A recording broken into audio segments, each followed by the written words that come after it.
Saints are going up. The Saints are going. Welcome to a Podful of Saints, number 18 for the whatever season this is, on Tuesday, the 26th of November, 2024. And fiddling with his ears there, getting the controls right, is Jake Ellacott. One normal week at St Albans City. That's all I ask for. It'll never happen. It was a very quiet week, wasn't it, Lee? Where were you then? It was anything but quiet, my friend. Right.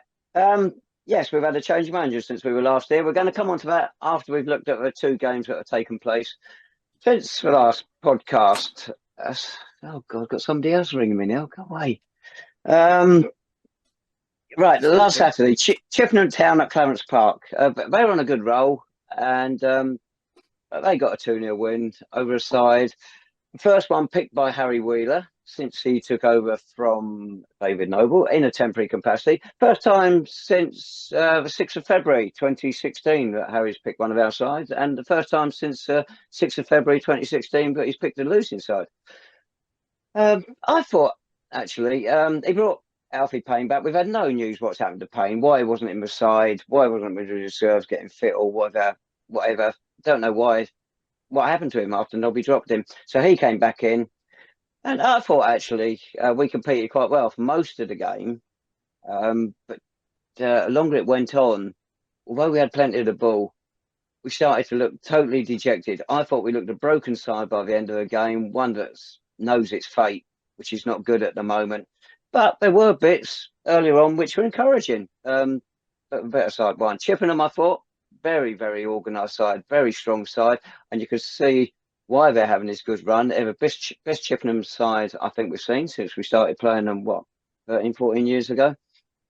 And they can keep this run going to keep playing like that. Right, who else would like to chip in with something? You might have spotted something different. Go on, Lee. It's a free hit, isn't it, for Harry? Because he knows he's not going to get the job on a full-time basis. So he's going to do things his way. As you say, Payne straight back in.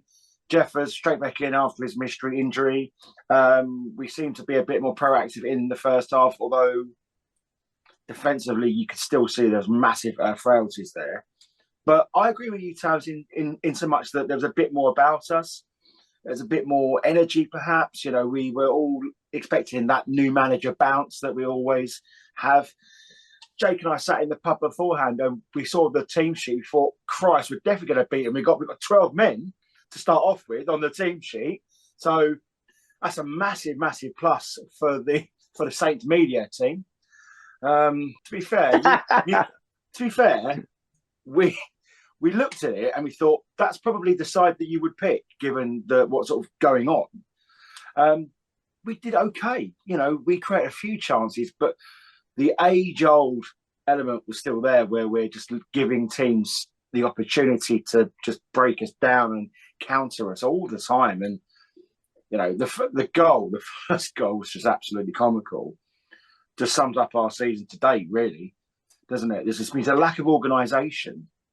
And, okay, the talk was about David Noble not being there, but it's the same people making the same mistakes, and we're just not seeming to learn. I think the players have got to take some of this responsibility as well. It wasn't all David Noble's fault by any stretch, but they soon showed in the second half that they've not really learned from their mistakes from the previous 4 months, Dave. Go on, Jake. Do I have to? Yeah, I thought first half we were okay. We were better when Tafari Moore came on. Chippenham targeted that side, and when he came on, balanced it out a bit better. When we saw the team beforehand, I thought that's quite attacking. We've got an opportunity here. Great to see Alfie Payne back. I didn't know where he'd gone. I presume he's been backpacking. And he'd returned, and it looked okay. But as soon as we went behind, it seemed like an air of inevitability, didn't it, really? And the quality of the two goals that we conceded defensively, Chippenham, decent finishes, the second one really as well. But I thought defensively for both, I thought we were poor.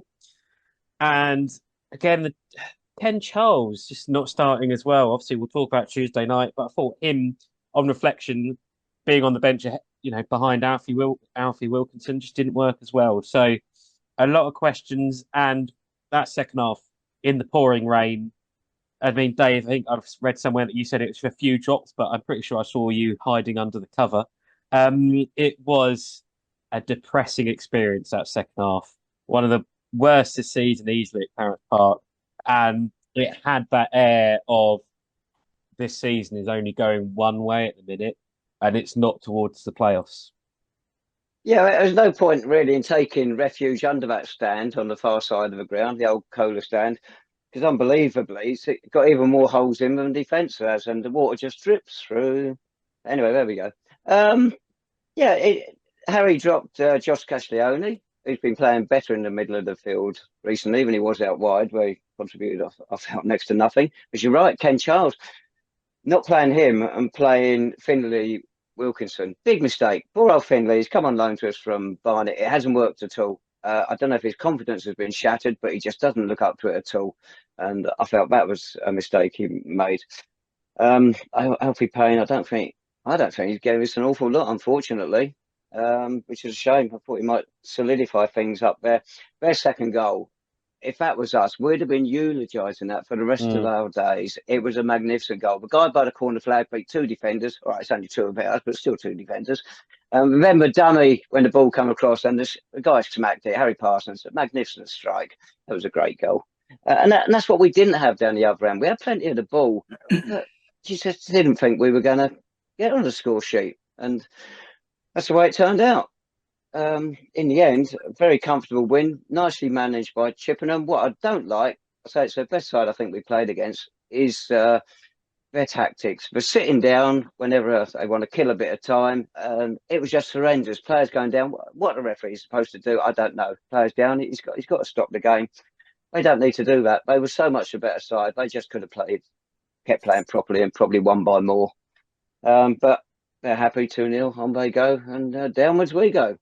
Yeah, it was a terrible experience, really, wasn't it? And there was just it was so easy for Chippenham in the end. I thought that was a big thing for me. You know, this season we've at least challenged teams, we've put ourselves out there, and in recent weeks we have done that, haven't we? And up until Basford, we had actually sort of challenged teams and caused them issues. Saturday it was so lackadaisical, and just there didn't seem to be any passion or fight out there on the pitch, I thought, and it was really poor. And maybe the only highlight for me was James Sweet potentially coming into the squad. Apart from that, not much else to write about. Yeah, he came on, 68 minutes, and had his first run out in the league as such. Interesting to see how he's going to develop, I think.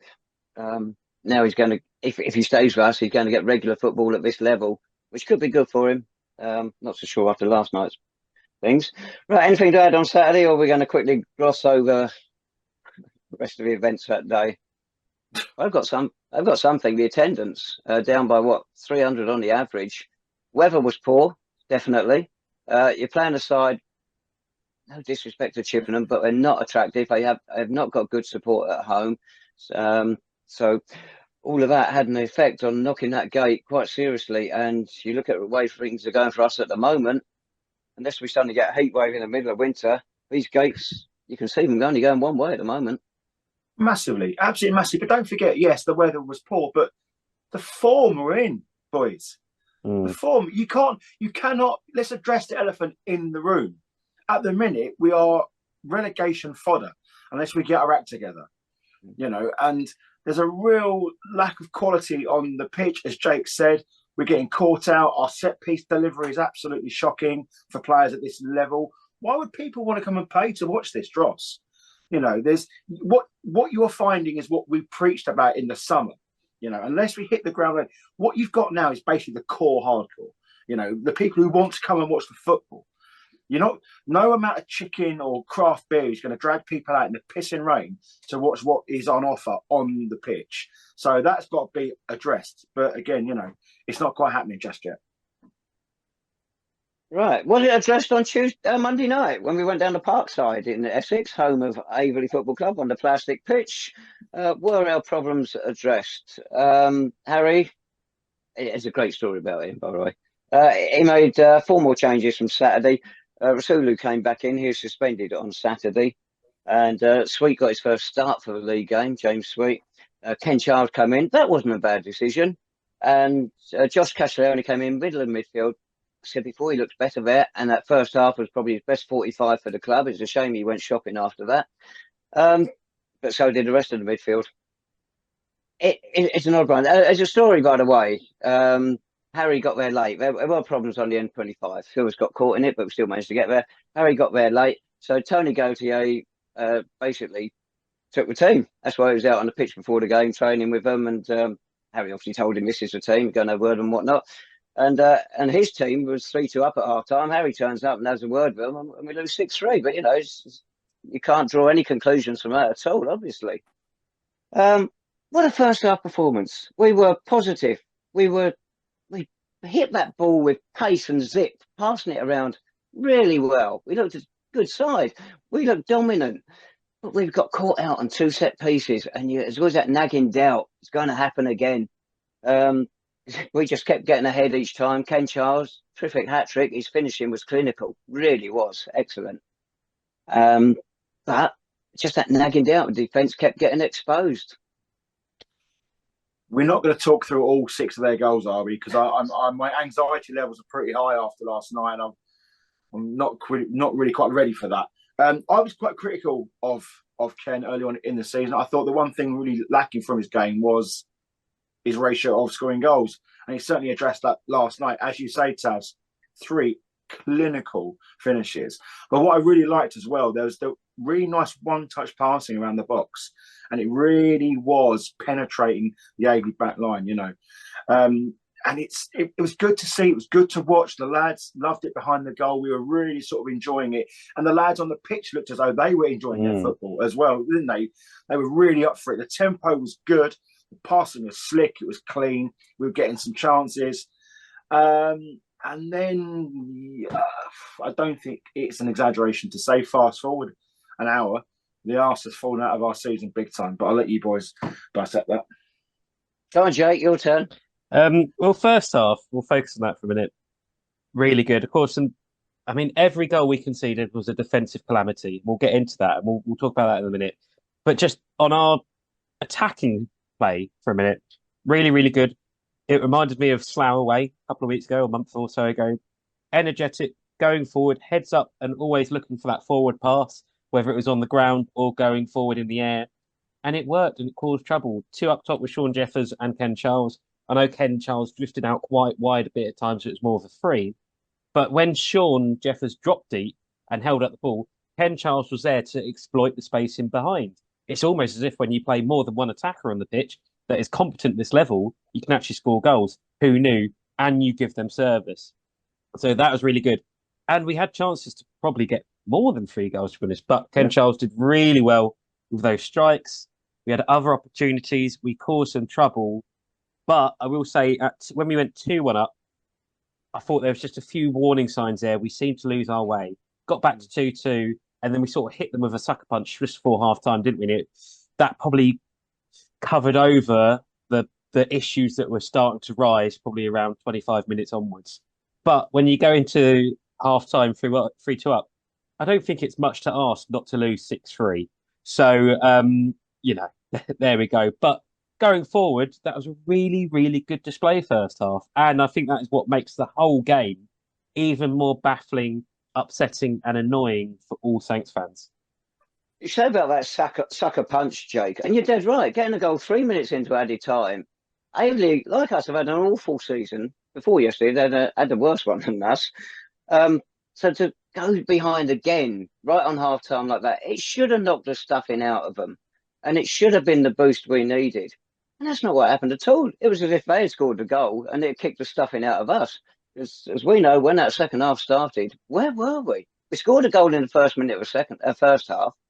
Very nice finish, as we already said, Ken Charles. And through ball by Jeffers. But the second half, we just didn't start. I couldn't see that coming at all. I thought that goal on half-time, we're going to do this now. That has finally seen them off, hopefully. Because first half, I thought Aveley, all they had was big boot. They were terrible. They looked a really poor side. And we're going to struggle to get back into this game set pieces. I said to John Ostrander, I said, set pieces is the only way they're going to get into this game. Funny enough, that's the way it turned out in a way. But they didn't. Second half, they also beat us with football. They were getting down our left side time and time again, as if we had a door open there and they were just going through it. It's funny because back in the summer when we were, well, supporters anyway, were looking for a manager, a club might not have been. I chucked forward the name of Danny Scopes. You look what he's done at Aveley. They shouldn't be where they are. They're kicking above their weight. And Concord, didn't he take them to the trophy, win the trophy as well? Smaller clubs, he's done well. I thought it's worth looking at. You saw the football first half, you think, no thanks. But the second half, they did it on merit. They did. They did on merit, but also I don't know how much of it was just how absolutely trash we were second half. Yeah, to be honest, I think we were helped them, absolutely. didn't we? Yeah. That left-hand side, as you say, Dave, I think that left-hand side was abysmal. Defensive, the whole team was abysmal, but that left-hand side especially was really, really poor. And what really hurt was how long it took us to actually react to actually dealing with the problems. It got to 6-3 and we thought, right, this is enough. Let's hold on to this now. Made some changes and goodness me, we didn't concede anymore. But that just defensively, the whole display, I've seen a lot of fans say it's the worst City performance defensively wise they've ever seen. And me, I've been trying to think back and I can't think many more, especially in the context of who we were playing and the game state. That second 45 was terrifying, really. And it was just dreadful. Lee, it looks like you want to speak. It was criminal, absolutely criminal. I mean, look, I think I got corrected by Comtel earlier on. I was away at Grays when we lost 9-1. That was pretty grim, but we were a bad side then. Braintree last season was always the yardstick in which I sort of measure dog shit performances against. Tabs and I were just looking at it there, and it was like absolutely atrocious. The soul was sucked out of us, and that game was. I thought that was bad. That was a real low point for me. But last night, given the fact that the City contingent, the travelling contingent, were cheering the lads on, and that's what it was, right? Because there was no platform there for the lads to capitulate in the way. No one was on their backs. Everyone was cheering. They were there to see us win. And the fact of the matter is, it was so easy for Aveley. The performance yesterday. And look, we're going to get onto this shortly, but David Noble, his impact on this team, we are going to feel repercussions of that deep into the new year, right? Because all these are his players, right? But the players in question last night need to take a really long, hard look at themselves. Because if they think that is the sort of performance that warrants putting on that shirt for us. And look, there's podcasts up and down this land where they criticise, you're not fit to wear the shirt, you're not fit to wear the shirt. Some of those players' performances last night in the second half barely warranted playing football for any shirt, let alone the St Albans City shirt. Look, people, they fleeted out of that game in the second half. Charles had flashes towards the end, but by that point it was too late. Zane was huffing and puffing and couldn't really get things going. Jeffers was ineffective. You know, what happened in that half-time interval for them to come out and put that showing in front of us? It was an absolute disgrace. And quite frankly, you know, Nobby gets quite a lot of flack from us as well. But I tell you what, the players, they've got to take some egging as well, because I tell you what, it's not acceptable. We cannot have that again. You know, freak results are one thing, but that performance, I mean, you know, the scoreline hasn't always suggested it, but you know, the performances have been along that sort of a merit in and out over the course of the season, regardless. No, they haven't. Nobby said we've been the best side in 90% of the games. Well, that's why he's not here anymore, Sass. Exactly. There have been warnings of this coming. Galston, that was probably even worse defensively than yesterday. At least Galston, we were attacking and we had lots of chances, but last night there was nothing. We just died. Half time we just died. And then Salisbury for an hour, we just didn't show up again there. But this has been coming, and if they don't sort it out by the weekend, they're going to suffer it again. It's just Nobby, by the way, unbeaten in his last 5 away games. That didn't last long under the changes. Aveley, what can you say about them? If they play attackingly like that all season, they will get out of trouble. But they're not going to come up against sides like this every week. You look at Phil Chinadu down left there. First half, dominant, stupid booking. Don't know why he did that tackle. Got himself booked. Second half, that left-hand side where he was, just nothing was there. Nothing was there at all. I mentioned Josh Castelloni, great in midfield first half. Gio Risolo, great first half. Where were they second half? Disappeared. Alfie Payne. I don't like keep picking on Alfie, but he's only going to comment on what I saw. And I thought he was the only one in the first half who didn't hit top form. And if I'm wrong, quite happy if people think differently. But the second half, it was like the rest of them. Midfield just totally disappeared, which put the defence under so much pressure. And they couldn't cope with what was coming down the flanks, free kicks down the middle. And it's incredible. Yeah, poor. Chinadu, he was getting rinsed every single time down that flank there. And what was surprising that it took someone like Harry Wheeler so long to recognise that. It wasn't until one of our fans was so animated and pointing out that Chinadu was getting absolutely slaughtered, Harry then decided to take him off. But as you say, he wasn't getting a lot of protection in front of him. So the players have got to look at this as a collective. We are low on confidence. We're low on guidance. We're low on leadership. We're low on points as well. But, you can't get those without those three in front of you. But it's a low day. It's a low point. And which is saying something considering the season we've had so far, fellas. And quite frankly, and this was said a lot last night as well, we look in serious trouble. It's funny you say about the leaders there, Lee, because I had a message from Andy here. It says, where are the leaders in this team? We supposedly signed proven quality players in the summer. Who are they? And where are they? And who are senior players now, or where are they? Criminal score 3 first-half goals away from home, still get beaten by a side in the bottom 4. Great point. No one's going to argue with that. Yeah. No, not at all. And you won't see us arguing with it. But what we need now is how many times have we said this season, after a poor performance, we want a response? But in order to have that response, you need to have the passion within the players, right? And everyone keeps looking to fans. Oh, we need the fans behind us. We need the fans behind us. You need to give us something to cheer about, you morons, because the fact of the matter is, it's not good enough what you've been dealing us. And the thing is, we can only go for so long cheering the fact we're getting humped every single week, if not in terms of performance or scoreline. Because yesterday, you see Lawrence walk in front of us in the second half.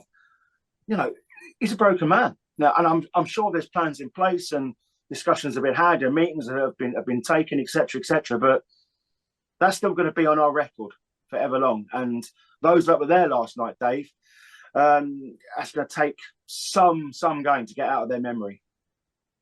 Yeah, you mentioned one of the owners there. He didn't hug the manager at the final whistle in front of the camera. I don't know why. In fact, we haven't even seen the interview yet, have we? If they don't put one up, that'd be an absolute disgrace and an insult to supporters if they don't put an interview online. And that is not acceptable. Same as the Twitter thing last night. At the end of the game, that was it. Just no thank you to the supporters. You two mentioned the crowd already. We had good support there last night. They were very vocal and they deserve better than be ignored like that by the club. That just isn't on at all. And a club in our position to still get that support, that's pretty good going. And the support and the club should recognise it. Right. Are we done with that? Oh, do you want to know last time we lost 6-3. It was in the 82-83 season. Away to Worthing, got them coming up soon. And there's no similarities between the two, but that season did end in relegation. But, it's one of those things, isn't it? This is cheering us up today, Jake, isn't it? I mean, we thought last night was bad, mate, but yeah. Right. You got any more on last night, Jake? I just want to echo what's been said. The lack of leaders last night. No match length. When we saw the team, there was no match length in midfield. I thought, oh God, I'm panicking. And I made a jokey comment to some fans on the train saying, we could really struggle here. We could concede a few. And then at half time, I thought, what was I talking about? I do know nothing about football. By full time, I thought... We know that anyway, mate. We know that anyway. By full time, I thought I was right. I think Matt Lynch, has come in recently and has been a bit of a leader in midfield, but he can't do it himself. He needs other people to step up either when he's on the pitch or in his absence. And last night, there's no leaders there at all. I think the midfield got exposed, but the quality of the goals we conceded, everyone in the team should be culpable, but there is some individuals as well that had absolutely disasters last night, and some of Name those the name. figures, and some of those figures are big names and people that have been at this club for a long time and are supposed to be leaders. They need to step up now. Zane Banton at the end was, one of the only players that actually came up over and verbally apologised to the fans and acknowledged how terrible that was last night. A few of the others, barely got near us and barely wanted to say a thing to the fans. And the fans were tremendous last night. Fans have been tremendous all season. I think it's been a real sticking point for some fans that there's been some comments from people that have said fans haven't maybe been behind us this season.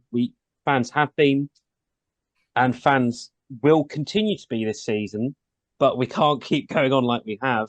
And also, like you say, Dave, the no post-match interview. I'm sure one will get posted at some point, but if there isn't, it's a real shame because those fans that travelled last night deserve an explanation for that display and deserve something because it's not every week you go on and lose 6-3. Maybe I hope it doesn't become a regular thing, but the fans that travelled last night didn't deserve any of it really, and don't deserve what's been going on today either.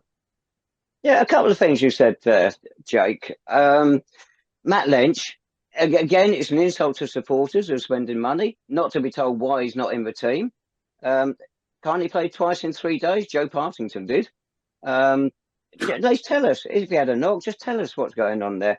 You mentioned the crosses. Fred sent an email in amongst the many things. One he picked up on was the quality of crosses from wide play or set pieces. And Matt Lynch, who is such a good ball player, he cannot take a decent set piece. I don't know why, but he hasn't in his time with us.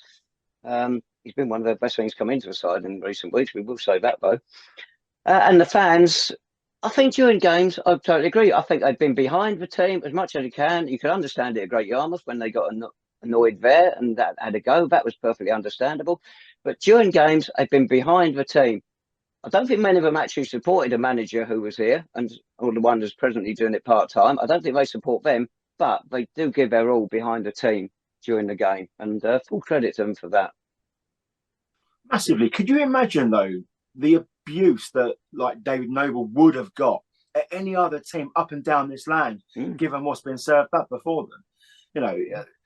One of the reasons why it didn't quite work at Wealdstone is because the fans were so staunch in their views and the way that the football that was being served up. Could you imagine getting on the run of performances that we've been on at somewhere like Boreham Wood or any of the bigger teams in like the Conference North, for example? Could you imagine that? We've been really placid in comparison to those, because the thing is, we could have gone off the rails, we could have started really sort of going after them, but we're not, because we support the team. We want to support the team. We want to get behind the team, and we want to help build that platform to project them up the table. And there's nothing to suggest, nothing at all to say that that's been recognised by anyone. They're coming over the half-assed claps. MJ, let's face it, had an absolute stinker. He could have come over, he could apologise, held his hands up. Look, we weren't going to sit there and hammer them. But look, the fact is, all we want is recognition that we've come out on a Monday night to support the team. We've let our voices become heard. You put in a show like that, and you've not even come over and applauded the fans. I mean, it's a farce, quite frankly. And he's been a fantastic servant for us, and he's put in some amazing displays. But of this season, I mean, yesterday was by worst performance I've seen him. He threw 2 of them in. So it's just hold your hands up, take your medicine, and just let's all be in this together, fans and players, because at the minute there's hardly any acknowledgement that things are going as bad as what they are. Right, I think we're going to move on to the management now. But before that, I just want to say the clip at the end of the pod tonight. It's Aveley's first goal, and it typified what happened last night. A free kick to the back post. We were everywhere. We were ball watching. We were following the ball like that and not picking the men up. Ball gets knocked back in. Bloke unmarked on the goal line knocks it in. We just didn't pick them up. And I just put it on there to emphasise how we just switched off last night, and the game that could have been wrapped up before half time, had we been tight at the back, was lost. Right. We've had a change of manager since we were last here, apparently.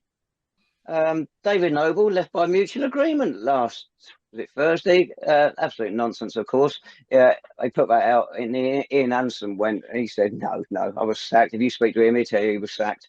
And the same with David Noble. Apparently, if this is true, and we've had it from 2 or 3 different sources, it was just going to be a general meeting, normal meeting between the manager and one of the owners, and things turned sour. They had a disagreement.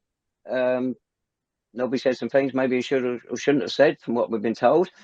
And the owner took umbrage at it, unlike him to do that to people who criticise the club. And Noble was on his way, on his bike. Off he went. Have you two got anything to add on that? I mean, I haven't heard those things, but the timing suggests it, doesn't it? If it was purely results based after Baysford, surely it would have been done Saturday evening, Sunday morning, get it done, let's move on. Give ourselves at least 5 days before what was an absolutely critical 2 games in 2-3 days. Instead, we beat Stortford, all seems to be okay. Sure, Baysford wasn't great, but we've won again. Let's build into Saturday now on 2 critical games. And then suddenly it's like, 6 p.m. Thursday, he's gone. And even the wording of the statement, doesn't it say something like after a long conversation on Wednesday? I think it all suggests that something has triggered it that maybe wasn't football related. We'll never know.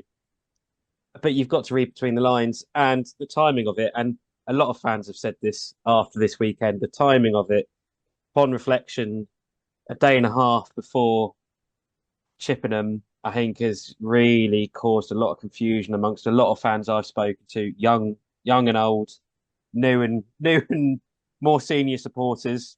And, I think it somewhat backs up what you've suggested, Dave. Well, Nobby should have gone, either resigned or been sacked, as you mentioned, after the Baysford game, because the side he put out there, he just took a needless risk and it just didn't make any sense at all. And also, do you remember we said last week about Romeo Akinola and Iffy Allen being available for transfer or loan? Well, the main contact name on that is David Noble. So, no, this was not planned, him being sacked. It did come out of nothing. There's no 2 ways about that. But where does the club go?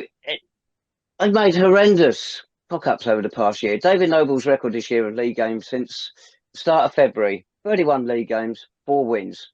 Couple for us, couple for Wealdstone. Shocking record. Then Jon Meakes came in at the end of last season, of course. His 18 games, won 6, drawn 6, lost 6. But his last 8 games, 1 win, only 5 points. Disaster. And that is on top of losing his final 8 games with Cheshire United manager, by the way.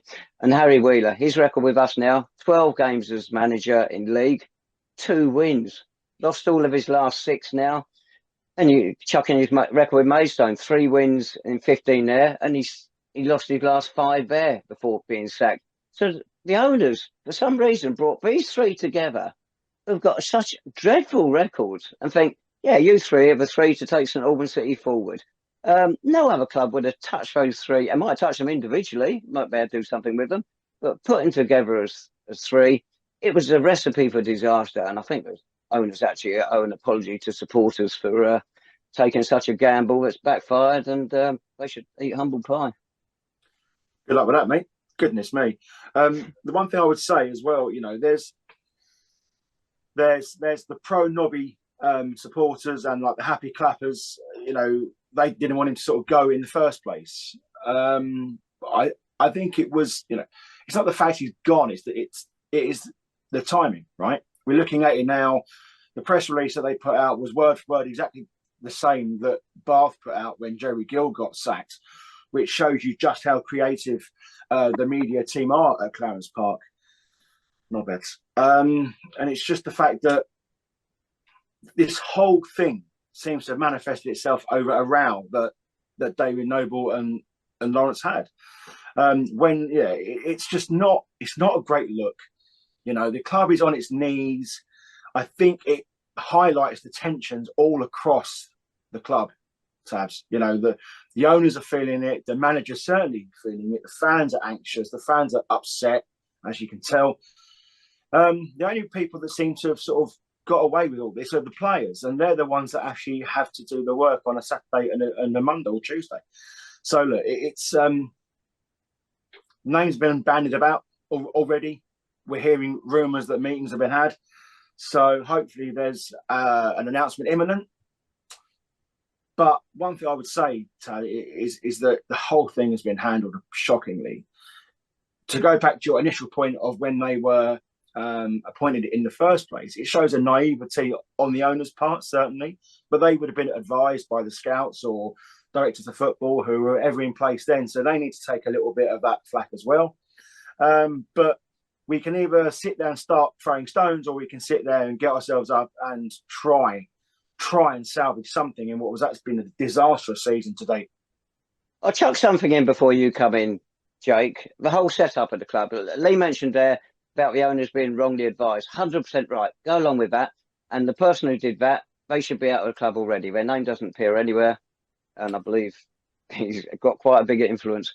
That he needs to go. Harry Wheeler, he can't just step back now as director, head of football, whatever they call it. He's got to go as well. I'm sorry, Harry, but you're part of the problem as well at the moment.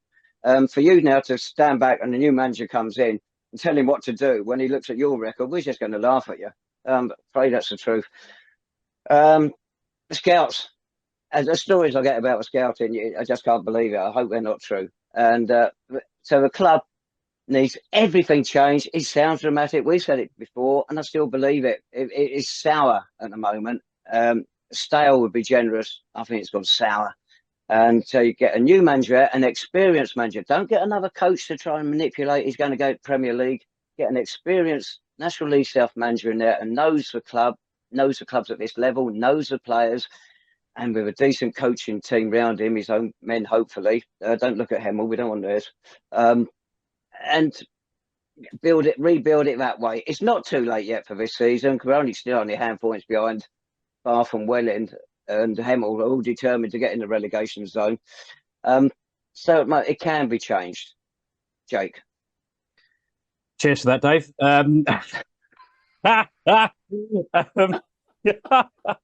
No, you are. I do agree with the timing. There's plenty of time left. There's a lot of football to go.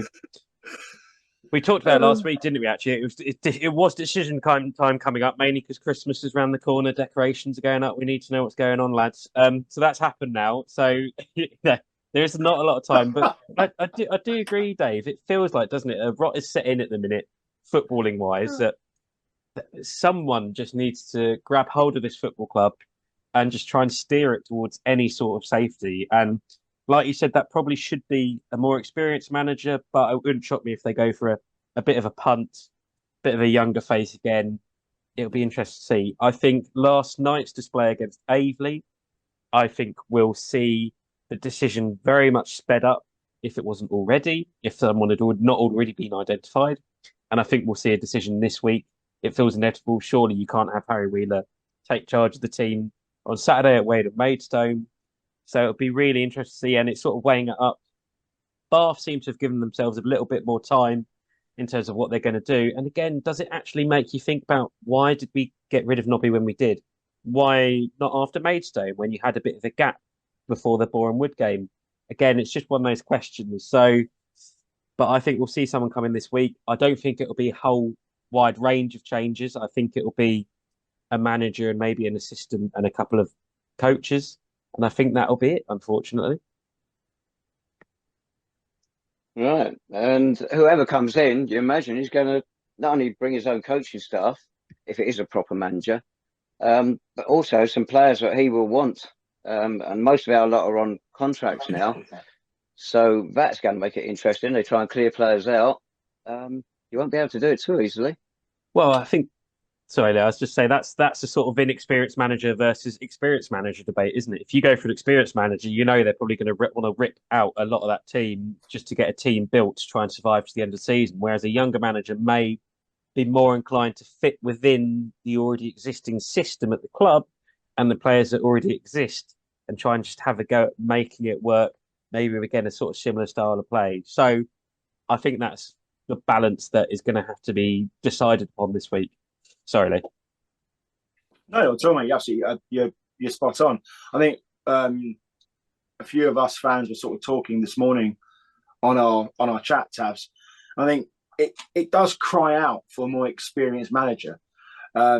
Simply, look, it won't be the best choice. It won't be the first choice, but it'll be the necessary choice because I think we need to sit there and have some stability going through that. But with that, you're going to need to obviously bring in his own players and his way of thinking. I don't think the owners are going to be invested in a whole new rebrand, given what they've already spent in the summer. And I think what sort of Jake has astutely pointed out is the fact that a younger manager, up and coming, he's got his own ideas, he's very proactive, very keen, very eager to put his stamp on things. I still believe, rightly or wrongly, we have got good players. I still believe that. They're not playing like it, but I do believe we've got a good core of players. And I think if a young manager comes in, he's got something to work with there. You know, there are a lot worse teams in terms of personnel that he can go in there.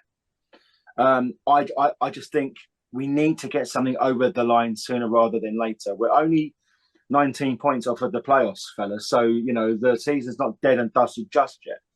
But what do you do, Taz? Are you looking for more experience? Because we know that Steve King was there last night, sniffing around like he always does. So do you want someone to go down that avenue, or are you looking for a more up-and-coming manager who has got maybe a little bit more drive to make things happen? Your first thing, Lee, about the players. I was talking to an experienced non-league chairman at the weekend, and he said, we've actually got a good team. We just had a bad manager. So get the right manager in, you can still get the best out of these players. You're right, Steve King was there. I would like to see an experienced manager. Also, we know that Ian Colehouse and Paul Bastock, with joint partnership, they are interested in the job as well. Bastock would have great support down the park, of course, as we know from his past association. Any others coming in, I don't know. I think you've almost got to look. If they haven't got somebody selected already, you might have somebody on that already. I don't know. You might have to try and poach somebody who's with a club, which is never a nice thing to do mid-season, because you look at those who are available at the moment. I don't see Steve King working with our club. Despite his record, was it 7 clubs he's got into the playoffs, something like that? Never got one above that, funny enough. So he's got a great track record. Comes with other baggage as well. But, you know, you weigh out the pros and cons when you take him on. Other managers, well, Bobby Wilkinson must be just about available now if he's not already. You wouldn't touch him. Jerry Gill. Jerry, he got Bath into the playoffs, 3 times? Couldn't get him beyond that. So he's come close, but you would have thought might have just done a bit more with Bath and down there. Beyond that, I think you are going to go for someone who's already in a job. Yeah, I think Kingy's recent record is bordering on terrible. So I think he would be a poor, and I think it would just send the wrong message if you appoint a manager that has failed at his last couple of clubs. I think it again. Well, we've done it before. I was going to say I was waiting for that. And you know, that one, Jake, didn't you, buddy? Yeah. And this season, there's a lot of hallmarks, isn't there? So the season that Ian Allenson came in, and forget the Ian Allenson years more recently, where it went wrong every season trying to chase the playoffs. But that season that Ian came in, he was a big figure, wasn't he? He was a well-known figure in National League football. He'd just come from the National League. At the time, he was a bit of a coup, really. I mean, the way it worked out was quite lucky, but it was a bit of a coup, and he had the perfect impact, didn't he? He wasn't afraid to make changes. He brought in some experienced faces, and he used his contacts to bring in some decent players as well. And it worked, didn't it? And you just wondered, do we need something like that for now?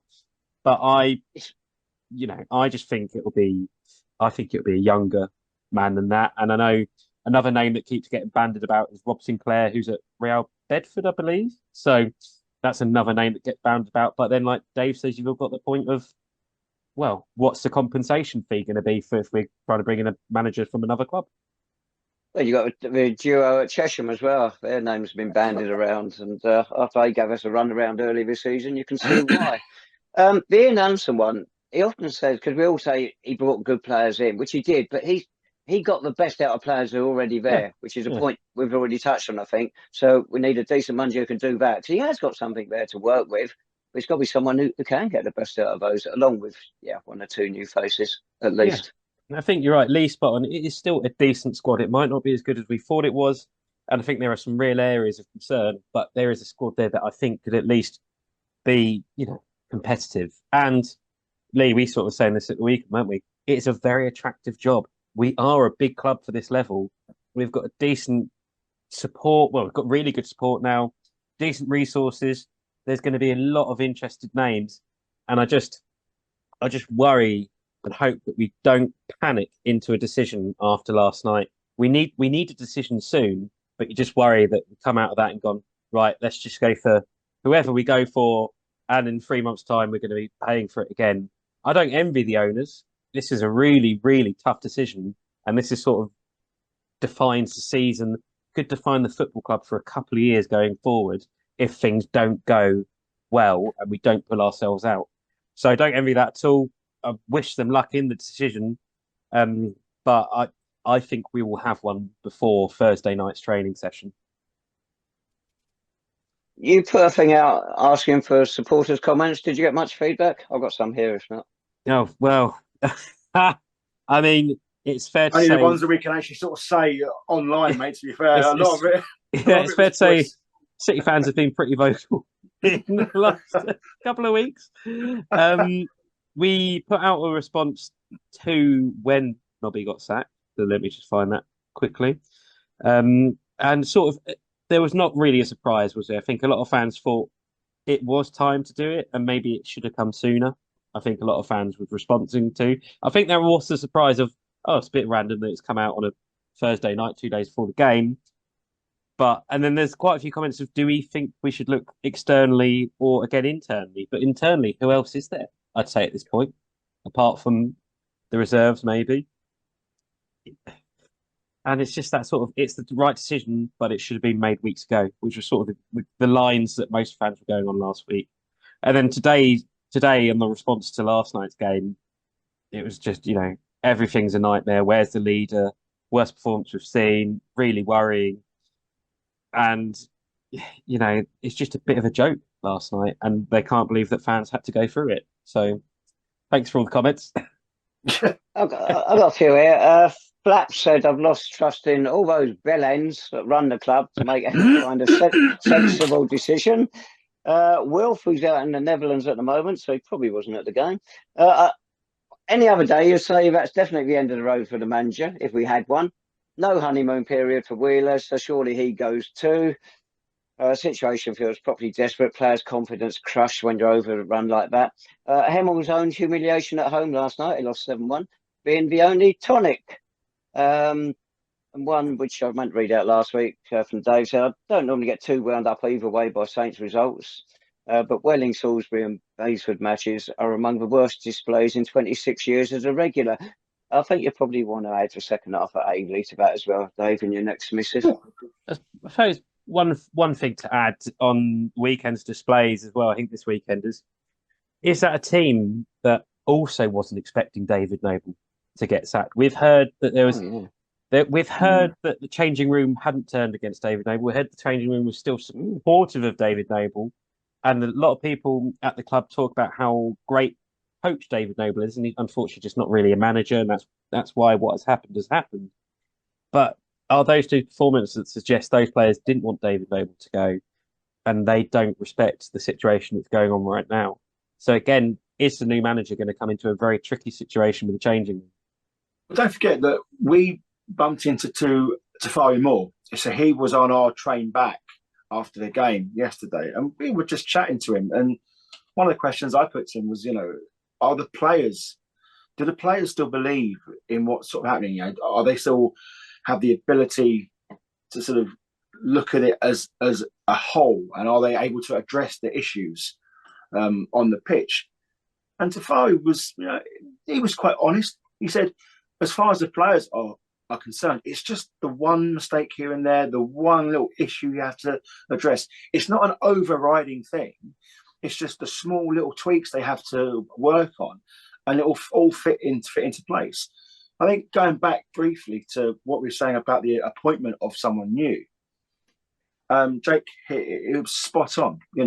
Regardless of where we are in the league at the minute, St Albans City is still really highly regarded. There will be no shortage of applicants. The thing is, if you're looking at a manager, right, the remit is you're going to be playing on average in front of 1,500 people every single home game. and you're going to have to manage the likes of Long King, Jeffers, Banton, Rizzulo, Payne.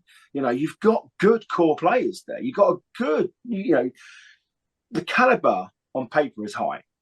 You've got to get someone in now to make that a reality, because otherwise we're going to be heading one way.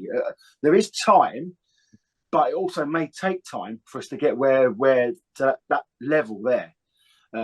Delivery in terms of performance, but more importantly now, more than ever, is results. Tafari, open your eyes. I like Tafari as a player, like everybody else does. I don't think this season's been his best. We can get better from him, and he can provide better. We know he's a good player. No, it's not minor tweaking. We keep switching off at the back. The goals we let in, a lot of them are switching off. The midfield is not creative enough. From out wide, I would never have brought Dom Hutchinson back myself. I don't think he adds to our quality at all. Those areas, the balls into the box, set plays, we've talked about it earlier, set plays, open plays, they're not there. There's more than minor tweaking. And if the players have got that in their minds, well, we're going to continue to struggle, because they need a big kick up the backside, and then a proper manager who can tell them, you've got to do this, you've got to do that, and get them doing the right things is desperately needed. Of course, but he's not going to turn around to say, no, mate, you're absolutely spot on. We've been playing like a big bunch of spaffers for the last sort of 4 months, is he? He's going to try and be, as reserved as humanly possible.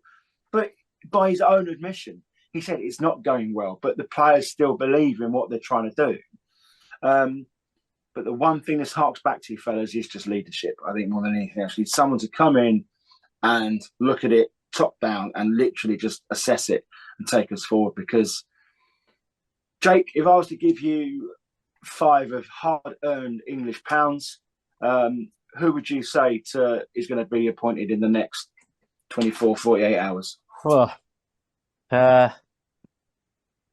that's really hard to say. I mean, there's not a lot of names off the top of my head. I think it would be someone like Rob Sinclair, honestly. Yeah.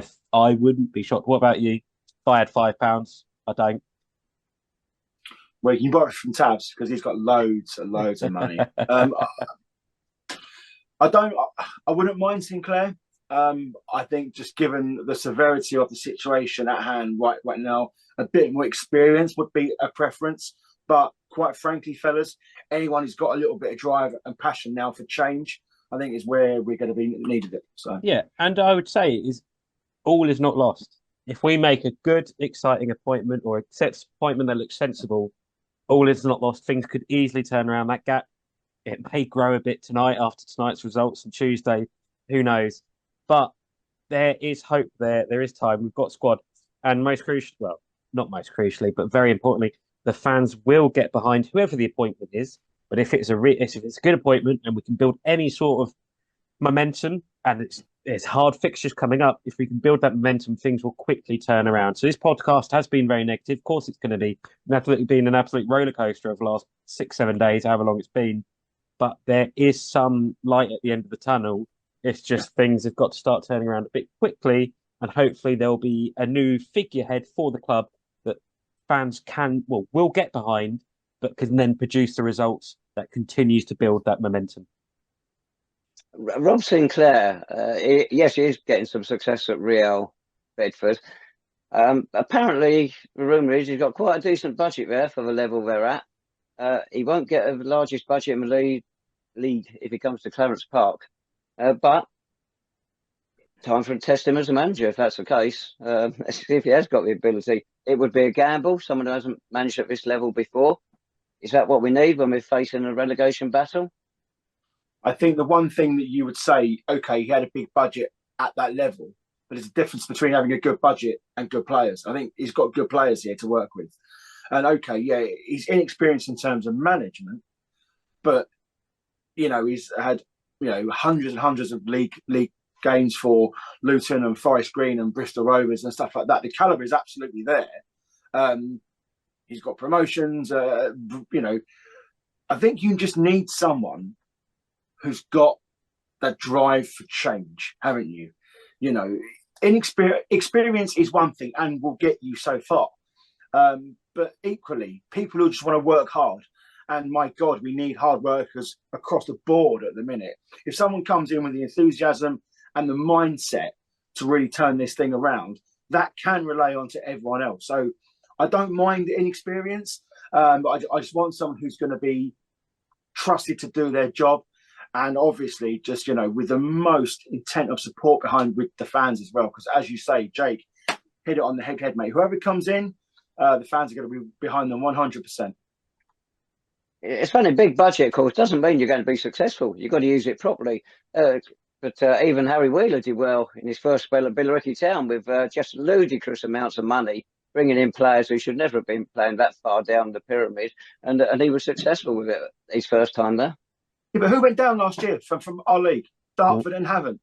Money doesn't guarantee shit, mate. You've got to have players. You've got to have that drive to want to make them play. And I think if we can, anyone who's going to come in needs to do that.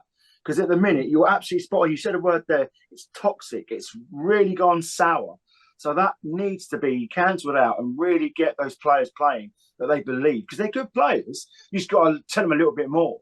You know, they're all egos and stuff, the agents and whatever. But just get them playing for the club.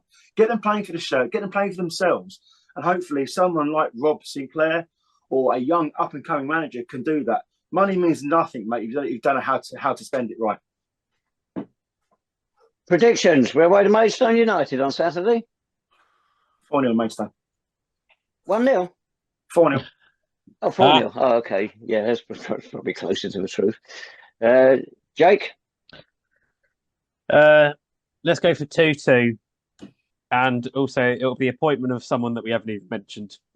it'll be a random name we've never heard of. Oh, Nockie's got it then.